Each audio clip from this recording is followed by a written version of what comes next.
करून पहिलं षटक घेऊन येतोय तो निलेश मारे आणि सामना करतोय तो अजिंक्य याच्यावर जर आपण पाहिलं तर चांगली शरीर यष्टीचा हा खेळाडू आणि खरं तर त्याचा फायदा होणार आहे तो प्रचित गड या संघाला सामना करतो निलेश आणि त्याला दाब देतोय तो अजिंक्य पाहूया काय होतं पहिल्या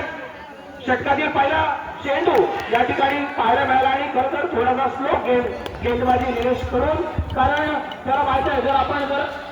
आखून टप्पा टाकला तर अजिंक्य हा मात्र एक हिटर बॅट्समन म्हणून त्याच्याला पाहिलं जातं त्यामुळं थोडीशी या ठिकाणी तालमेळ बदलवण्यासाठी अजिंक्यचा या ठिकाणी आत्मविश्वास धरण्यासाठी प्रयत्न केला जातोय निलेश कडून आपल्या संघाचं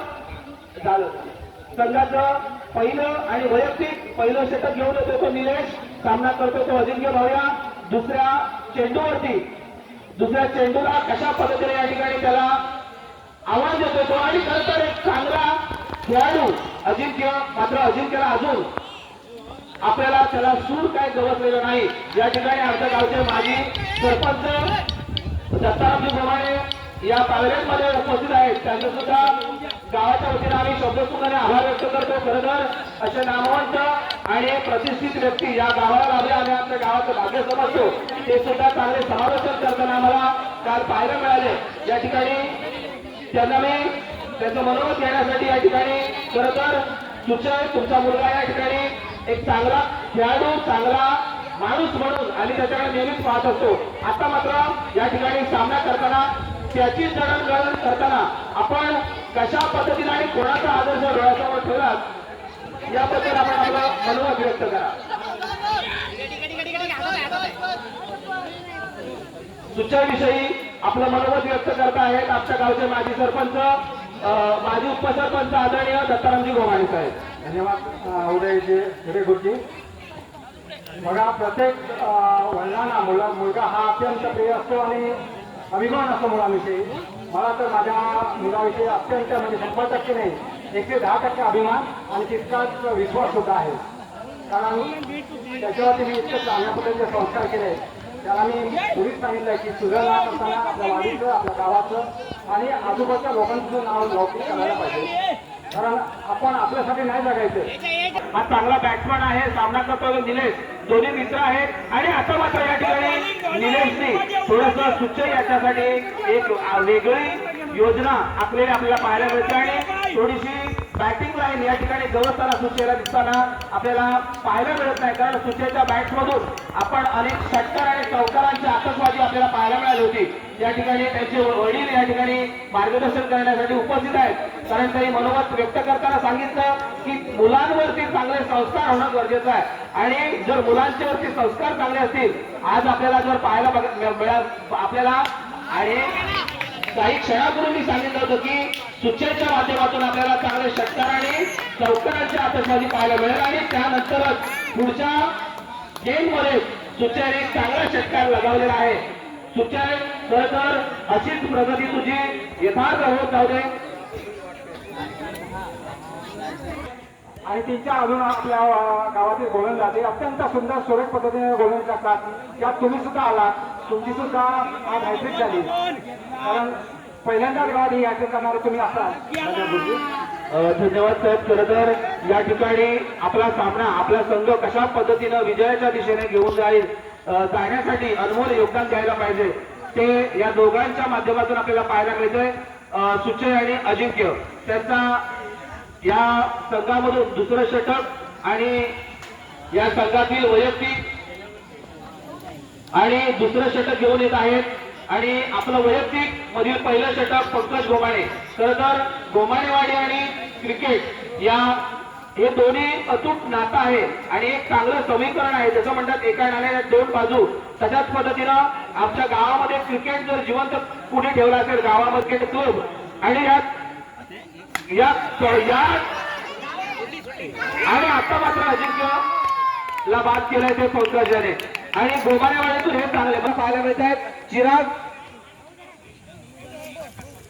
या ठिकाणी मात्र पंकज आणि त्याला सामना करतोय तो सानिध्य बांबाडे खरं तर सानिध्य बांबाडे हा सुद्धा एक चांगला बॅट्समन आहे गेल्या जी दुसरी त्यांची मॅच झाली त्यामध्ये चांगल्या पद्धतीनं आपल्या बॅटचं प्रदर्शन करताना सानिध्य बांबाडे आपल्याला पाहायला मिळाला. सानिध्य बांबाडे सामना करतो तो पंकज. बघूया आपल्या टीमसाठी काय योगदान देतो आणि चांगल्या पद्धतीने षटकार मारण्याचा प्रयत्न केला. बॅटमधून एक चांगला उत्तम असा आणि पंचांचा निर्णय मात्र अद्याप आणि 6 धावा मिळत आहेत त्या प्रचितगड फायटर्ससाठी. कृपया मगाशीच नामोल्लेख केला, आपण जेवणासाठी जर कोण राहिलं असेल तर आपण या ठिकाणी गावकऱ्यांच्या घरी त्याची व्यवस्था केलेली आहे. ठिकाणी सानिध्य परत एकदा आपण मॅच कडे जाऊया. सानिध्य बांबाडे याच्या रूपाने त्याच्या प्रचितगड या संघाला एक षटकाराच्या रूपाने आपल्या धावांचा आले कशा पद्धतीने चढता ठेवी याचं जिवंत उदाहरण आणि पुन्हा चांगल्या पद्धतीने या ठिकाणी खेळ दाखवताना मात्र या ठिकाणी पंकज हा सुद्धा तितकाच नामावाजलेला आणि या ठिकाणी धावसंख्या होते ती 17. एक बाद धावसंख्या 17. पंकज सामना करतोय सानिध्य आणि सानिध्य हा थोडासा एक हिटर बॅट्समन म्हणून पाहिला जातो, परंतु आपण जर शॉर्ट लेन मध्ये गेंदबाजी करताना आपल्याला पंकजच्या रूपाने पाहायला मिळाली, कारण पंकज 17 एक बाद धावसंख्या 17 सॉरी 18 2 ओव्हर कंप्लीट 18 धावसंख्या झालेली आहे. या ठिकाणी डीजे वाले म्हणजे दिवाकर जोळे यांकडे जर आपण पाहिलं तर चांगल्या पद्धतीचं आणि त्यांना साथ देताना नितीनजी गोमाणे तर चांगल्या पद्धतीनं पंचगिरी करण्यासाठी सुद्धा एक मोठं मन असावं लागतं, कारण कोणताही सामना असला तरी मात्र कोणत्याही सामन्यावरती अन्याय मात्र होऊ न देता प्रत्येक खेळाडूला न्याय देण्याचं चांगलं काम या दोन्ही पंचांच्या माध्यमातून आपल्याला पाहायला मिळतंय. मंडळाच्या वतीनं दोन्ही पंचांचं आम्ही आभार व्यक्त करतो. आणि मात्र आता या संघासाठी मगाशीच मी नामोल्लेख केला होता, त्या ठिकाणी माजी उपसरपंच बसलेले आहेत, त्यांच्या रूपाने सुचेविषयी त्यांनी चांगल्या पद्धतीने मनोगत व्यक्त केलं. आता मात्र त्यांच्या वाडीतील हा एक चंदू, तर चंदूला जर आपण बघितलं तर एक फिरकी गोलंदाज म्हणून चंदूकडे आम्ही पाहतो. आता मात्र सानिध्याला थोडीशी आपल्याला शेवटचा षटक उरलेला आहे आणि आपल्या संघासाठी मोठं योगदान करण्यासाठी एक चांगली आतषबाजी करावी लागेल. सामना करतो चंदू आणि सानिध्य. या ठिकाणी चोटी धाव घेण्याचा प्रयत्न केला आणि मिस अंडरस्टँडिंग या ठिकाणी पाहायला मिळाली. सुचय आणि चंदू यांच्यामध्ये थोडीशी मिस अंडरस्टँडिंग आणि या ठिकाणी चंदूच्या गेंदबाजीला सामना करण्यासाठी आणि कारण अनुभव याला म्हणतात अनुभव. या षटकाकडे जर आपण पाहिलं तर एक अनुभवाचं प्रदर्शन आपल्याला पाहायला मिळतंय, कारण थोडासा वेट करून थोडं थांबून चंदूचा जो बॉल आहे तो चांगल्या पद्धतीनं टिकला आणि त्या बॉलवरती एक मोठी धावसंख्या पाहायला मिळते. खरं तर कृपया मला असं वाटतं आपण पंच या ठिकाणी अनुभवी आहेत, त्यामुळे कुणी खेळाडूंनी मात्र या ठिकाणी बेशिस्तीचं प्रदर्शन कोणत्याही पद्धतीनं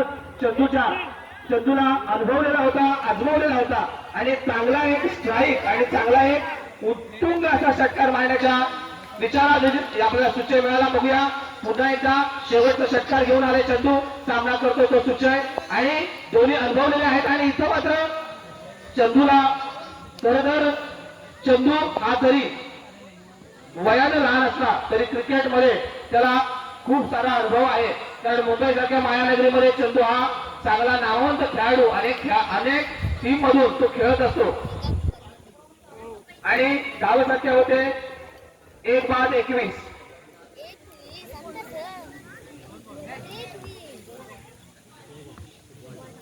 या ठिकाणी आणि सेम बॉल अनुभवी बॉल आणि त्या अनुभवी बॉलवरती या ठिकाणी चांगला षटकार मारलेला आहे तो म्हणजे सुचयच्या रूपाने. या ठिकाणी सुचयचे वडील थायलंड मध्ये आहेत, मी त्यांच्याकडे जातो. काय सांगाल या षटकाराबद्दल? गुरुजी याला म्हणतात अनुभव. सिक्स मारले मग सुद्धा सिक्स मारण्याचा त्याने प्रयत्न केला, परंतु निसर्गाचा अडथळा आल्यामुळे त्याला तो 6 बॉल झुकल्या, परंतु त्याचा फायदा त्याने आता उठवला. एक चांगल्या पद्धतीची बॉलिंग चंदूकडून बघायला मिळते आपल्याला, कारण चंदू ज्या पद्धतीने बॉलिंग टाकतोय तो एक आगळ्या पद्धतीची बॉलिंग त्याच्या हातून पडते. खरोखर त्याला एक चांगल्या पद्धतीचं पुढे जाऊन तो मार्गदर्शन जर मिळालं तर अजून तो चांगल्या पद्धतीचं बॉलिंग टाकू शकतो होती. आपण जर चंदू विषयी पाहिलं, चंदू आणि सुचे या दोघांना सुद्धा जर आपण चांगलं मार्गदर्शन जर मिळालं आणि एखाद्या चांगल्या मार्गदर्शनाकडून जर त्यांनी काही टिप्स घेतल्या तर आपल्या गावातील, आपल्या तालुक्यातील खरंच चांगले आणि प्रामाणिक खेळाडू आपल्या गावातून आपल्याला प्रतीक्षित आहेत. पुन्हा एकदा चंदू येतोय सामना करण्यासाठी. सुचयाने चांगला बॉल टोलवला आहे, कॅच पकडण्याचा प्रयत्न केला जातोय आणि मात्र आता झेलबाद होतो तो सुचय थोडासा निराश होताना आपल्याला पाहायला मिळतोय. परंतु या ठिकाणी सामना धाव संख्या होते 3 बाद 27.